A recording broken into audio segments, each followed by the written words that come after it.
بصوا يا جماعة، دي عربية بيجو 3008. العربية دي استيراد اوروبا. خلاص، العربية ما رخصتش. العربية دي جي تي لاين. الفئة اللي قبل الأخيرة، اللي هي الأخيرة دي اللي هي بيبقى فيها الصالون الأحمر. دي الفئة اللي قبل الأخيرة. الشنطة كهرباء وبتتفتح بالرجل برضو. يعني لو انت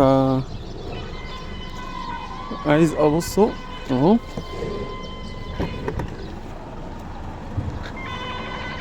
خلاص، وادي الزرار بتاعها اهو. العربية طبعا كاملة كل حاجة، كل اللي نفسك فيه. كاميرا 360، حساسات ركن امامية وخلفية، شنطة كهرباء وبالرجل كمان. LED فوانيس خلفية و LED فوانيس امامية. اهو جي تي. ده اللزق اللي هو بيبقى على العربية، يعني عشان العربية ما اتغسلتش اصلا زي ما هي. فرجكم برضو على الصالون. دي لسه واصلة، لسه جايبينها لصاحبها من اوروبا. العربية دي 2022 مش 23. دي دخلت في شهر 12.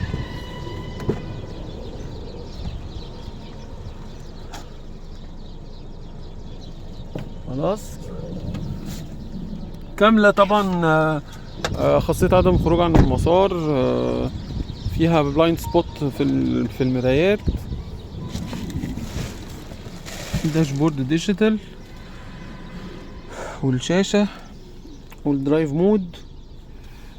خلاص، زي ما باين قدامكم اهو. طبعا طارة مالتي فانكشن جي تي لاين. تمام. سعر العربية دي في المعارض، كراسي كهرباء اهي، نسيت اوريلكوا بس كراسي كهرباء. سعر العربية دي في المعارض تقريبا 1,600,000 1,700,000 على حسب كل معرض والتاني. خلاص، العربية دي استيراد اوروبا.